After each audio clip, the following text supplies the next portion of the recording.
आता आपण संगमेश्वरमध्ये झालेल्या क्रूर हत्येनंतर संभाजी महाराजांचे जे तुकडे जे इतके संगमेश्वर नाही, वडूमध्ये वडूमध्ये शंभू पण छत्रपती संगमेश्वरमध्ये त्यांना पकडण्यात आलं. तिथून हां. पुढे त्याला ह्याला नेलं भैरवगडला.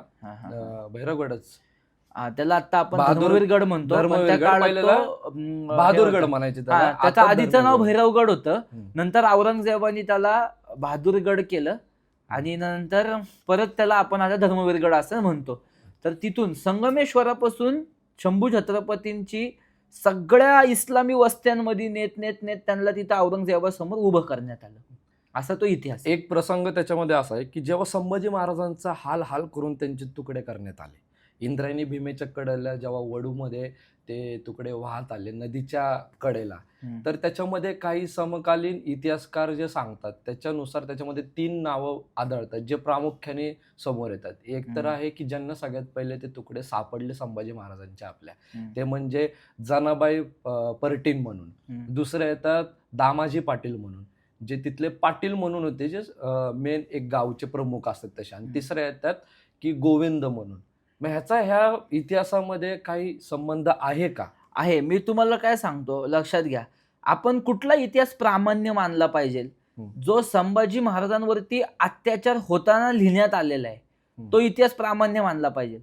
मूळ इतिहासकार काय सांगतायत किंवा मूळ कागद आहेत किंवा काही डॉक्युमेंटेशन थिसिसमध्ये आलेले आहेत, ते काय सांगतायत माहिती का?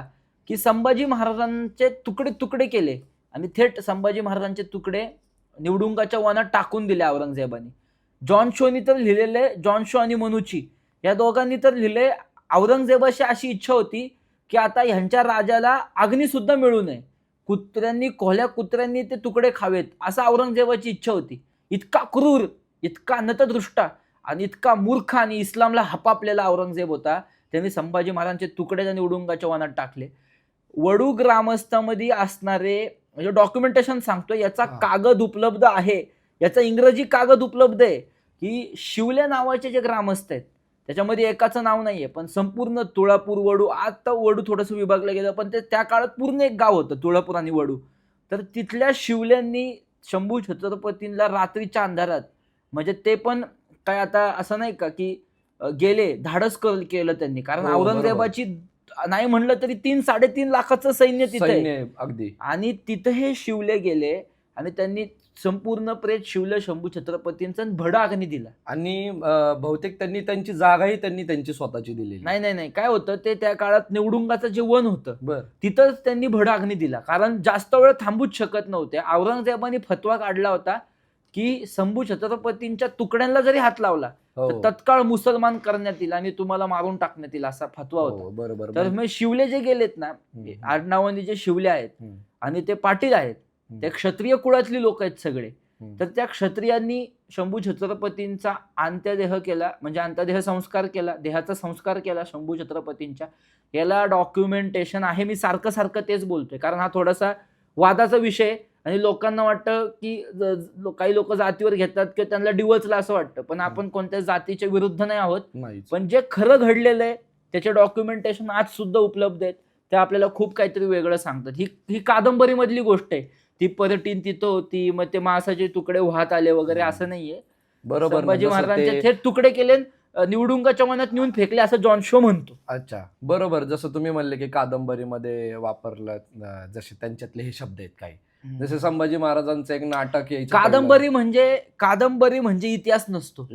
कादंबरी म्हणजे इतिहास नसतो. त्या काळातलं डॉक्युमेंटेशन आहे का, त्या काळातला कागद आहे का, तो कागद खरंच गृहीत धरायचा आहे का, त्याच्यावर पण अभ्यास केला जातो आणि मग हे तयार केलं जातं. बरोबर. हे असा इतिहास आहे त्याचा. कारण बरोबर ना, कारण एका टायमिंगला तर ते नाही का मोहित्यांची मंजुळा मागाशी आपली जशी चर्चा झाली, ते संभाजी महाराजांचं एक नाटक दाखवायचे सुरुवातीला, त्याच्यामध्ये सुद्धा खोटा इतिहास दाखवण्यात आला होता संभाजी महाराजांचा. संभाजी महाराज वाईन घेऊन यायचे, म्हणजे इंग्रजी अधिकाऱ्यांनी लिहिलेल्या कागदपत्रामध्ये intoxicated with the wine, folly and wine with pride, असे काही त्याचे कागदात त्यांनी लिहिलेलं. पण आपल्या लोकांचं इंग्लिश चांगलं असल्यामुळे त्यांनी वाईनचा अर्थ दारू लिहिला, म्हणजे म्हणून त्यांनी दारू दाखवला नाटकामध्ये. असाही प्रसंग दाखवलात. आणि ह्याचा जेव्हा उद्देश किंवा तिथं जाऊन जेव्हा इतिहासकारांनी तिथं जेव्हा पडताळणी केली, जिथं मोहित्यांची मंजुळा किंवा थोरातांची कन्या, जे काही नावं येतात, अजून काही नाव आहेत की त्यांचं भूत आलं, प्रेत आलं, म्हणजे की ती त्यांच्या बरोबर होती. मग जेव्हा पडताळणी केली तेव्हा असं कळलं की संभाजी महाराजांचा मृत्यू हा कदाचित म्हणजे त्यांचे जे मृत्यू आहे त्या जे मोहित्यांची मंजू थोरातांची कन्या त्यांचा आधी झाला होता, नंतर झाला होता, सॉरी. मग हे संभाजी महाराजांबरोबर जोडलेले एक पात्र आहेत, म्हणजे जे एक महाराष्ट्राला भरकटायचं काम म्हणजे विषय कसा आहे, ते जे बोलतायत लोक किंवा संभाजी महाराजांच्या इतिहासाची टीका करतायत, ते टीका करताना त्याला काही डॉक्युमेंटेशनच नाहीये. आणि जे खरं डॉक्युमेंटेशन आहे त्याच्यामध्ये संभाजी महाराज साहसी, धाडसी, पितृभक्त, राष्ट्रभक्त, धर्मभक्त असे संभाजी महाराज आहेत. ते संभाजी महाराज कधी आमच्या महाराष्ट्राने ऐकलेच नाहीत. बरोबर. आणि ते पाप महाराष्ट्राने केलेले आहे, लक्षात घ्या. आता आज आपल्या सगळ्यांना माहिती आहे की धर्मवीर संभाजी महाराजांनी आपल्या जीवाचा त्याग केला धर्मासाठी, हिंदवी स्वराज्यासाठी.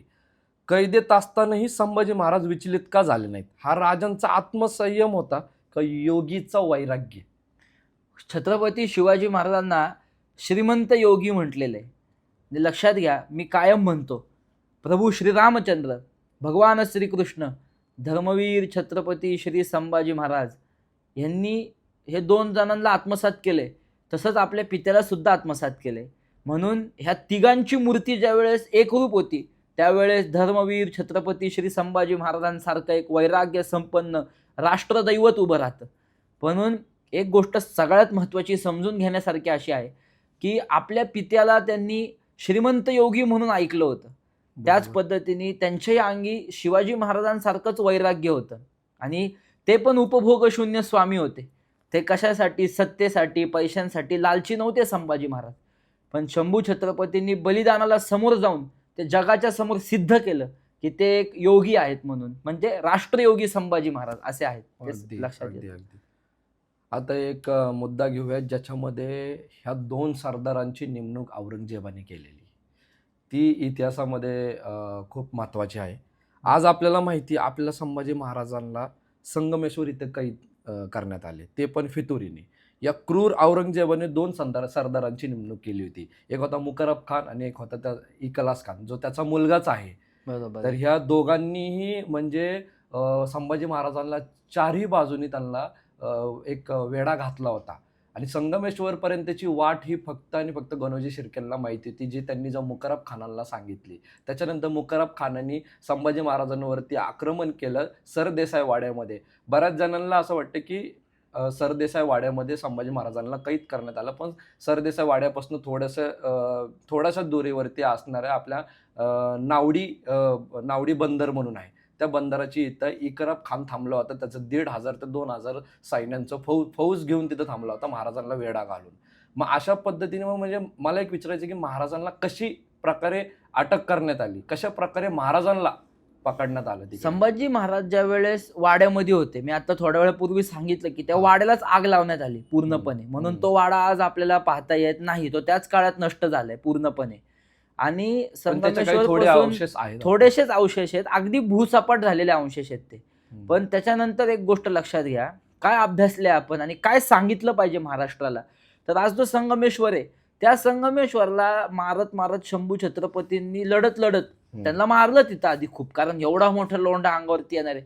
पण तरी सुद्धा हनुमंती युद्ध कला वापरत संभाजी महाराजांनी खूप गनिम कापला आणि ते बंडारापर्यंत जाऊन थांबले. पण तिथं सुद्धा संभाजी महाराजांना कैद करण्यासाठी या लोकांनी पक्क नियोजन केलं होतं. आणि इकलास खान आहे ना, मुकरब खानाचा जो मुलगा आहे, इकलास खान आणि मार्तलब खान हे तिथं थांबले होते आणि त्यांनी तिथं संभाजी महाराजांना कैद केलेली असं आपल्याला इतिहास सांगतो. बरोबर. अजून एक त्याच्यामध्ये एका व्यक्तीचं आवर्जून नाव घेतलं पाहिजे, जे म्हणजे आपले मालोजी बाबा घोरपडे. मालोजी बाबा घोरपड्यांच्या एका सैन्यांनी मुकरब खानाचं जेव्हा सैन्य निघालं तिथून, जेव्हा जशी गोष्ट गणोजींनी त्यांना सांगितली मुकरब खानाला, कारण तो रस्ता फक्त संगमेश्वराचा त्यांना माहिती होता, तर ते जसं कळालं तर चुकून त्यापैकी एका सैन्याने बघितलं आणि ती गोष्ट मालोजी बाबांना सांगितली. मालोजी बाबा तसेच पळत गेले. लवकर संभाजी महाराजांच्या रक्षणासाठी गेले. मालोजी बाबा घोरपडे तिथं आले, ते सेनापती होते. संभाजी महाराजांच्या रक्षणासाठी आले आणि पण मालोजी बाबा तिथं मारले गेले. म्हणून पुढं ज्या वेळेस औरंगजेबाच्या तंबूचे कळस तोडले, संताजी संताजी घोरपडेंचे ते घोरपडे. वडील आहेत वडील आहेत, आणि अगदी. फार मोठे योगदान फार घोरपडे मोठं. घराण्यांनी अर्पण केलेले. मालोजी बाबांच्या अगदीच. देहाचे तुकडे होताना ज्या मालोजी बाबा घोरपडेंनी संभाजी महाराजांना तलवारबाजी शिकवली होती, घोड्याची रपेट शिकवली होती, अशा घोरपडे घराण्यातले राष्ट्रभक्त, अत्यंत ज्वलंत राष्ट्रभक्त असलेले मालोजी बाबा संभाजी महाराजांसमोर त्यांचे तुकडे तुकडे करण्यात आले. इतकं झाल युद्ध तिथं झालेलं आहे आणि संभाजी महाराजांना मग तिथं नावडी बंदराची इथं कैद केली असं आपल्याला इतिहास सांगतो. अगदी. जर का त्यावेळेस इतिहासाने जर का आणि काळाने साथ दिली असते ना आपल्या महाराजांच्या, तर आज आपल्या भारत देशाचं चित्र लय वेगळं असलं असतं. तुम्हाला माहिती का, भारत देशाचं म्हणजे संभाजी महाराजांनी छत्रपती शिवाजी महाराज गेल्यानंतर 9 वर्ष काम केलेले. त्या 9 वर्षामध्ये संभाजी महाराजांची पूर्ण कारकीर्द पाहता तुम्ही एक गोष्ट लक्षात घ्या, त्याच काळात औरंगजेबाकडं अनेक मूल्य मौलवी गेलेत आणि म्हटलेत की अरे संपूर्ण देशात परत धर्मसंस्थापना होतीये हिंदूंची, आणि त्याला कारणीभूत संभाजी महाराज ठरतायत, तू काही लक्ष देतोयस का नाही, या हिशोबाने त्यांचं गणित चाललेलं आहे. मुघलांचा एक मोठा भ्रम होता. औरंगजेबाला वाटले की राजा पकडला म्हणजे लढाई संपली, पण मराठ्यांनी राजा नसतानाही युद्ध कसं चालू ठेवलं होतं भविष्यात संभाजी महाराजांच्या मृत्यूनंतर. संभाजी महाराजांच्या मृत्यूनंतर मराठ्यांना ती प्रेरणाच मिळाली आणि प्रत्येक जण आता स्वतःच्या अस्मितेसाठी, राष्ट्ररक्षणासाठी आणि धर्मरक्षणासाठी उभा राहिला ना प्रत्येक जण. त्यामुळे प्रत्येकाला एक गोष्ट लक्षात आली की अरे नाही, आता आपण जे लढलो पाहिजे ते देश टिकवण्यासाठी, धर्म टिकवण्यासाठी लढलो पाहिजे. म्हणून प्रत्येक जण उभा राहिला, मराठे लढत राहिले आणि आटके पार मराठ्यांचे भगवे झेंडे गेले. त्याला कारणीभूत काय असेल तर ते संभाजी महाराजांचं बलिदान आहे. म्हणजे संभाजी महाराजांच्या बलिदानातून ते नवीन राष्ट्र निर्माण झालं. आणि संभाजी महाराजांच्या बलिदानामुळं अजून एक गोष्ट लक्षात घ्या, संभाजी महाराजांच्या बलिदानामुळं त्या कालखंडामध्ये पंजाब प्रांतातील खालसा, म्हणजे ज्यांनी खालसा पंथ प्रस्थापित केला, गुरु गोविंद सिंग, ही जी चळवळ चालू झाली, त्यांचं प्रेरणा संभाजी महाराजांचं बलिदान आहे. राजस्थानमध्ये राजस्थानचे जाट, राजस्थानी म्हणजे राजस्थानी क्षत्रिय राजपूत असतील, मेवाडचे मारवाडे असतील, बुंदेलखंडातले बुंदेले असतील आणि दिल्लीच्या आसपासचे सगळे जाट असतील, हे सगळे औरंगजेबाच्या विरुद्ध युद्ध करायला तयार झाले. त्याचं निमित्त संभाजी महाराजांचं बलिदान आहे.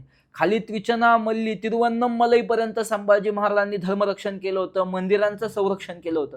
तिथले हिंदू सगळे संस्थानिक एकत्र आले, औरंगजेबाला आता पालथा घातल्याशिवाय आम्ही शांत बसणार नाही.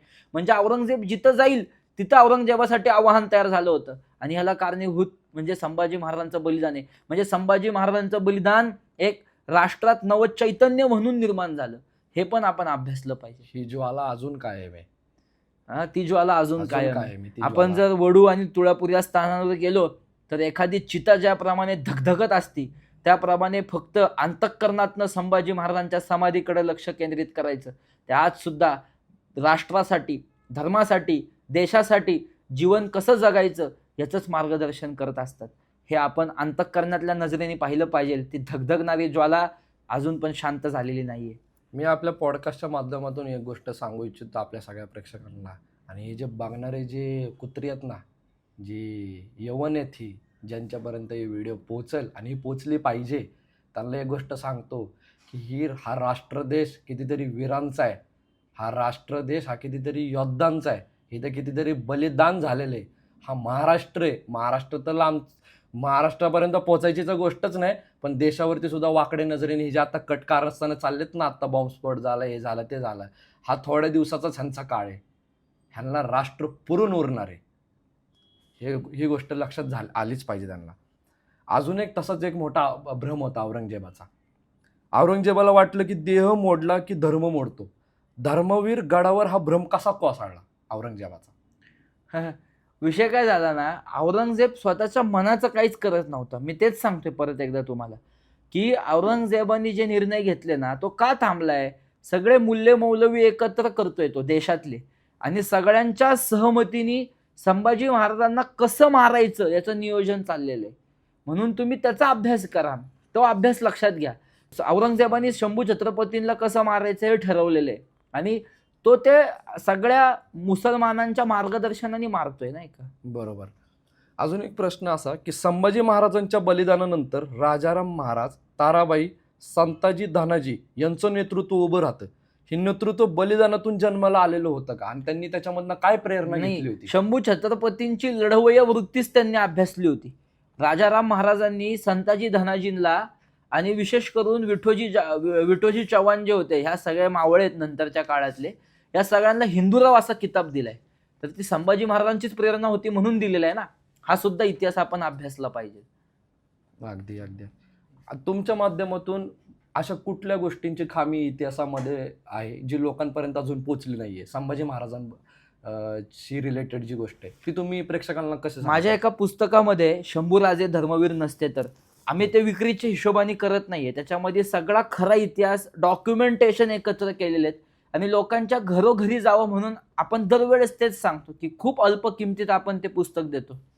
त्याच्यामध्ये आम्ही आणि सुप्रसिद्ध चित्रकार राम देशमुख यांनी एक काम केलेलं आहे. आम्ही त्या कालखंडामध्ये संभाजी महाराजांना म्हणजे बहादूरगडावर, आताचं धर्मवीरगड, त्याच्यावरती औरंगजेबाने काही सजा सुनावल्या आणि नंतर सांगितले यांची धिंड काढा. म्हणजे धिंड नंतर निघालेली आहे संभाजी महाराजांची. तर संभाजी महाराजांची धिंड निघाल्यानंतर औरंगजेबाने हे सगळं सांगितल्यानंतर आणि उंटाला बांधलं संभाजी महाराजांची. तर ती धिंड संभाजी महाराजांची कुठल्या उद्देशाने काढली आहे हे लोकांपर्यंत पोहोचलं नाहीये. हिंदूंचा काफर छत्रपती असं म्हणत म्हणत मुसलमान 1.5 लाख मुसलमान जवळजवळ त्या धिंडीमध्ये निघाले होते. ढोल नगारा शिंगणे वाजवल्या जात होते, दगड फेकून मारला जात होता, संभाजी महाराजांना रक्तबंबाळ केलं जात होतं. आणि असा इस्लामी आनंद घेत घेत हे सगळे मुसलमान संभाजी महाराजांना उंटावर, सडक्या उंटावर उलटं बसवले, त्यांच्यासोबत त्या कवी कलशांना उलटं बसवले आणि अशी धिंड काढली. आणि त्या दिवशीचं जे डॉक्युमेंटेशन तयार केलेलं आहे ते डॉक्युमेंटेशन तयार केलेले मार्तलब खानानी आणि इखलास खानानी. इखलास खानानी पकडलं ना, त्या दोघांनी डॉक्युमेंटेशन तयार केलं.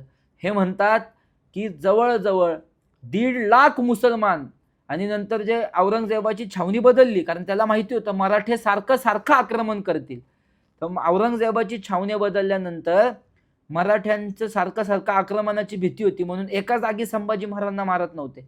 पण त्या दिवशी जे लिहितात ते अत्यंत भयंकर आहे, खूप विचित्र आहे. ते म्हणतात की त्या दिवशी जवळजवळ औरंगजेबाच्या छावणीत आणि ते सगळं बघूस तर लाखोनी मुसलमान ईद सारखा उत्सव साजरा करत होते, संभाजी महाराज पकडले गेले म्हणून. हा त्याचा इतिहास आहे, सत्य इतिहास मी तुम्हाला सांगतोय. संभाजी महाराजांना जेव्हा पकडण्यात आलं होतं तेव्हा त्यांना पकडल्यानंतर आपल्या बाजूनी काय प्रयत्न केले होते? हा खूप महत्त्वाचा प्रश्न आहे की संभाजी महाराज ज्यावेळेस पकडले गेले, ज्या मराठ्यांनी सर्जिकल स्ट्राईक केला होता, ज्या मराठ्यांनी आग्र्यावरनं औरंगजेबाच्या म्हणजे नाही का हातावर पुरी देऊन जे मराठे शिवाजी महाराजांच्या नेतृत्वाने महाराष्ट्रात परत आले होते, लक्षात घ्या आज आहे ना हे डॉक्युमेंटेशन आहे. म्हणजे एक आपले खूप शूर मावळे आहेत, त्यांची समाधी सुद्धा कोल्हापूर जिल्ह्यात आहे. आत्ता ती समाधी पाहता येते, त्या काळात ती समाधी बांधली. त्यांचं नाव आहे ज्योताजी केळसकर. हे क्षत्रिय घराण्यातला मराठे होते. ज्योताजी केळसकरांनी संभाजी महाराजांना सारखे सारखे छापे म्हणजे घालून घालून ते संभाजी महाराजांपर्यंत पोहोचले असं एक डॉक्युमेंटेशन म्हणतं. पण काय झालं एवढा इतिहास माहीत नाहीये. पण एक इतिहास मात्र नक्की आपल्याला समजतो की त्यांनी संभाजी महाराजांच्या देहाची अत्यंत विचित्र विटंबना बघितली आणि त्यांना असा प्रश्न पडला की अशा अवस्थेत राजाला परत न्यायचं स्वराज्यामध्ये, आणि असं अवस्था करून ठेवली होती की संभाजी महाराजांना परत नेऊच शकत नव्हते. किती मारत असतील, अंगावरचं मांस आणि मांस ओढून काढलंय असं उल्लेख आहे. रक्त घोटायचं तर ती गाठी फोडून काढायच्या, तिथं यातना द्यायच्या, तिथं लावा उतरवायचा, हाडाला चिकटलेलं मांस टोकदार सांगशीने ओढून काढायचं, डोळे फोडायचे, जीभ काढायची, तिथं टिकचा मिठाचे हे करायचे, परत कोळशाचे निखारे उतरवायचे. इतका ज्वलंत अत्याचार संभाजी महाराजांवर केला. हे ज्योताजी केळसकर तिथपर्यंत पोहोचले, पण त्यांना लक्षात आले ही या असा राजाचा विटंबित देह घेऊन आपण कसं जायचं असा प्रश्न पडला. पण त्या ज्योताजी केळसकरांनी छापे घातल्याचं वर्णन आहे आणि तेच तिथपर्यंत महाराजांपर्यंत पोहोचलेले आहेत. पण इतिहास खूप अशक्त आहे, इतिहास माहीत नाही नक्की काय झालं. पण असं ज्योताजी केळसकरांना संभाजी महाराजांचा असा देह दिसला आणि त्यांनी प्रयत्न केलेला आहे. इतका मोठा मराठा मावळा आपल्याला दिसतो आणि त्यांची समाधी सुद्धा आज आहे, त्या समाधीचे फोटोज आहेत. पण काही दृष्टिकोनातून हा इतिहास महाराष्ट्राच्या घरोघरी पोहोचला नाहीये. बापरे, म्हणजे तुम्ही खरं बोलताय, पण मला इतका अंगावरती काटा येतोय ना की तरुण पिढीला संभाजी महाराज समजले पाहिजेत. प्रत्येकाला संभाजी महाराज समजले पाहिजेत. तरुण पिढीपेक्षा जास्त वडीलधारी लोकांना, मोठ्या लोकांना, सगळ्याच लोकांना संभाजी महाराज हे कळलेच ज्यांच्या पाहिजे. अंतःकरणाला धर्माने स्पर्श केला नाहीये अशा हिंदूंना संभाजी महाराज समजले पाहिजेत. एक बोलू, म्हणजे तुम्ही प्रश्न विचारला नाहीये पण मी तुम्हाला एक सांगतो. बोला ना. गोष्ट अशी आहे की संभाजी महाराजांचं बलिदान जे आम्ही वाचले इतिहासकार म्हणून, आमच्या हातात जे पत्र आहेत, आमच्या हातात जी कागद आहेत, ते बलिदान आम्ही सांगूही शकत नाही, कारण इतकी भयंकर इस्लामी क्रूरता त्या बलिदानामध्ये आहे. आणि आज लोक जाती जातीत भांडतायत. संभाजी महाराजांनी ह्या मातीत रक्त पेरलं, ते काय एका जातीसाठी पेरलं का? आज लोक पंथापंथात भांडतायत. आज कितीतरी महाराज लोक आम्ही हिंदू धर्माचं रक्षण करतो पण कधीच खरं रामायण सांगत नाहीत, जे पूर्णपणे मनुष्याला ताकद देणार आहे. खरं महाभारत सांगत नाहीत की जे पूर्णपणे मनुष्याला अरे समस्या भोगायच्या असतात, दुःख स्वीकारायचं असतं आणि त्याच्यावर मात करायची असती, हे शिकवणार आहे, ते महाभारत सांगत नाहीत. आज कितीतरी वक्ते फक्त पाठ करून इतिहास सांगतात. संभाजी महाराज एका जातीसाठी लढले असं दाखवतात मुद्दामून, पण हा सगळा इतिहास खरा संभाजी महाराजांपर्यंत किंवा संभाजी महाराजांचा इतिहास लोकांपर्यंत पोहोचवत नाहीयेत. इतकी क्रूरता आहे त्या संभाजी महाराजांच्या मारताना त्या औरंगजेबाने प्रकट केलेली, इतकी क्रूरता आहे, जबरदस्त क्रूरता त्या बलिदानामध्ये आहे. आणि खूप भयंकर इस्लामी क्रूरतेने संभाजी महाराजांना मारलेलं आहे. ते सगळं डॉक्युमेंटेशन आज सुद्धा उपलब्ध आहे. शरिया नावाच्या कायद्याने संभाजी महाराजांना मारलेलं आहे. पण औरंगजेब मनमौजी होता. एखाद्या मौलव्यांनी सांगितलेली अत्याचार त्याच्यामध्ये अजून कसं धाकता पेरता येईल याचा विचार औरंगजेब करत होता आणि संभाजी महाराजांना मारत होता. आम्हाला खूप बंधन आहेत.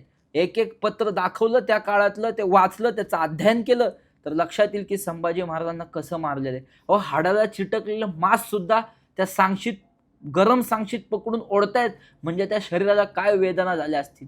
32 वर्षांचं शरीर आहे, पण न भूतो न भविष्यती असं बलिदान घडलेलं आहे.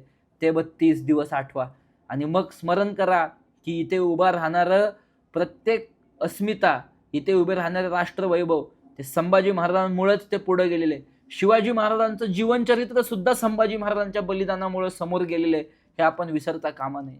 अगदीच अगदीच. अहो, मी विचार करतो, ज्या मुखातून जगदंबेचा घोष निघाला, ज्या डोळ्यांनी स्वराज्याचं पारणं फेडलं, ज्या डोळ्यांनी स्वराज्य घडताना बघितलं, ज्या कानाने आऊसाहेबांचे उद्गार ऐकले, ज्या हाताने तलवारी घेऊन स्वराज्य वाढवलं, ते जेव्हा महाराजांपासून जेव्हा वेगळं झालं ना, म्हणजे ती गोष्ट सामान्य माणूस विचार पण नाही करू शकत. फक्त डोळ्यासमोर काय असेल, स्वराज्य. बघा, एक तर संभाजी महाराजांची झालेली पहिली विटंबना, त्याच्यानंतर त्यांचा प्रत्येक अवयव वेगळा केलेला आहे त्यांच्या शरीरापासून. आणि औरंगजेबाने हे केवळ आणि केवळ सगळे देशातले हिंदू घाबरावेत आणि सगळ्या हिंदूंना, सगळ्या इथल्या उपासना करणाऱ्या, वेगळ्या वेगळ्या माध्यमातील देवाची भक्ती करणाऱ्या उपासकांना त्रास व्हावा, म्हणूनच औरंगजेबाने हे बलिदान घडवून आणलेलं आहे. लक्षात घ्या, त्याला गजवाई हिंद करायचं होतं. काय आहे गजवाई हिंद? जे देशामध्ये पूर्णपणे इस्लामचं राज्य प्रस्थापित करू पाहतात, ते म्हणजे गजवाई हिंद आहे. आणि त्यांच्या दृष्टिकोनातून संपूर्ण पृथ्वीवरती अल्लाचं साम्राज्य निर्माण झालेलं आहे. पण भारत एक देश राहिलाय, त्याच्यामध्ये देव संस्कृती आहे, त्याच्यामध्ये सदाचार आहे, त्याच्यामध्ये सदसंस्कृती आहे, त्याच्यामध्ये पावित्र्य आहे. ते सगळं नष्ट करून तिथं इस्लामचं राज्य प्रस्थापित करण्याचा एक फार मोठा प्रयत्न मुसलमानांचा चाललाय. त्याला गजवाई हिंद म्हणतात. त्या औरंगजेबाचं स्वप्न आहे. त्याला थांबवायचं असेल तर धर्मवीर छत्रपती श्री संभाजी महाराज अशा बलिदानाला समोर जाऊन स्वतःचा देह झिजवलेला आहे, चंदनाप्रमाणे झिजलेले आहेत शंभू छत्रपती. आणि तिथं त्यांनी असं समर्पण केलं, राष्ट्र टिकवलेलं आहे. राष्ट्रगौरव म्हणजे शंभू छत्रपती, हे लक्षात घ्या. कुठनं येते एवढी कट्टरपंथी यांच्या डोक्यामध्ये? इस्लाम एवढी, पण इस्लाम तसं सांगतं, मौलवी तसं सांगतात. इस्लाम मध्ये काही चांगले केलेले लोकांची ही नावं घेतच नाही, ज्यांनी देशासाठी आपलं बलिदान दिलं. असं नाही, ते लोक यांच्या दृष्टिकोनातून पण काफर आहेत. जे अल्लाचे असून अल्लाचं मानत नाही, त्यांना सगळ्यात जास्त शिक्षा आहे असं इस्लाम म्हणतं. इस्लामची ओळख नावाचं एक पुस्तक वाचा तुम्ही. आपल्या देशातले खूप मोठे इतिहासकार, इतिहासाचार्य ग.भ. मेहेंदळे यांनी लिहिलेलं पुस्तक आहे इस्लामची ओळख. त्याच्यामध्ये सगळं लिहिलेलं आहे. आणि त्याच्यामध्ये जी माहिती टाकलेली आहे ती बाहेरच्या देशातले कट्टरपंथी मुसलमान जे कुराण फॉलो करतायत त्या कुराणातली माहिती त्या पुस्तकामध्ये एस्टॅब्लिश केलेली आहे त्यांनी. ते पुस्तक वाचलं तर समजून जाईल तुम्हाला. अजून एक प्रश्न येतो मनामध्ये, बऱ्याच दिवसांपासून हे विचारायचं होतं ॲक्च्युली मला. औरंगजेब, मनुस्मृती आणि धर्मवीर छत्रपती संभाजी महाराज ह्यांचा काय समावेश आहे का? तुम्ही हा प्रश्न विचारलाय, हा खूप सेन्सिटिव्ह आहे. पण लक्षात घ्या, आता काही लोक फेक नॅरेटिव्ह क्रिएट करण्यासाठी ह्याचं तर डॉक्युमेंटेशन कुठंच नाहीये ना. तसं असेल तर आम्हाला एखादा तरी दाखला आणून दाखवावा की औरंगजेबानी शंभू छत्रपतींची हत्या ही मनुस्मृती ग्रंथानुसार केली. बरं, मग त्या मनुस्मृतीतल्या ग्रंथातला एखादा श्लोक दाखवा आम्हाला की ज्या श्लोकामध्ये संभाजी महाराजांचे डोळे काढा असं लिहिलंय, ज्या श्लोकामध्ये जीभ कापा असं लिहिलंय. मनुस्मृती या ग्रंथामध्ये असं लिहिलं असेल ना, औरंगजेबाने जर त्या ग्रंथानुसार शिक्षा सुनावली असेल तर तसं लिहिलं असेल ना त्या ग्रंथामध्ये, त्या श्लोकामध्ये, त्या याच्यामध्ये. असं कुठंच नाहीये. आणि हे का काय तयार केले जाते? काही लोकांना, जसं आतापर्यंत शिवाजी महाराज सेक्युलर होते असं खोटा प्रचार केला, पण तो खरं सांगायला किती वेळ गेला आपला. तसंच संभाजी महाराजांच्या चरित्रातील इस्लामिक दाहकतेला बगल देण्यासाठी किंवा ही इस्लामिक दाहकता, संभाजी महाराजांना मारताना जी इस्लामिक दाहकता बाहेर आली तिला झाकून ठेवण्यासाठी संभाजी महाराजांची हत्या मनुस्मृतीनुसार झाली असं काही लोक सांगतायत. शेवटचा प्रश्न, 2 दिवसापूर्वी एक सर्वे आलाय, तुम्ही जाऊन ऑनलाईन चेक करू शकता, लोकांनी सुद्धा. 56 इस्लामिक कंट्री आहेत, पण भारत देशामध्ये मुसलमानांची संख्या सगळ्यात जास्त वाढली आहे. सगळ्यात जास्त म्हणजे आता तर ती पहिल्या नंबरलाच आलेली आहे. त्याच्याबद्दल तुमचं काय म्हणणं आहे? काय भविष्य कसं राहणार आहे आपलं? जिथं मुसलमान वाढल तिथे हिंदू संपल. आणि मुसलमानांना थांबवायचं असेल आणि त्यांच्या विरुद्ध लढायचं असेल, ख्रिश्चनांच्या स्लो पॉयझन पासून वाचायचं असेल तर केवळ एकच उपाय, एकच मार्ग, छत्रपती शिवाजी महाराजांचं जीवन ते जगले त्या आदर्शाने जगणं. आणि धर्मरक्षणासाठी संभाजी महाराजांनी ज्या आपला बलिदानातून आदर्श प्रस्थापित केला तसं संभाजी महाराजांचं बलिदान लक्षात घेऊन जगणं आणि मरणं, हे 2च उपाय आहेत, अन्यथा नाही. आजचा संपूर्ण ही माहिती आम्ही डॉक्युमेंटेशनच्या आधारे तुमच्या समोर आणलेली आहे. कोणाला काही प्रश्न असतील तर तुम्ही नक्कीच कमेंट्समध्ये विचारा. आणि आम्ही जे बोललोय त्याला प्रचंड मोठे मोठे पुरावे उपलब्ध आहेत. जय श्रीराम. जय श्रीराम.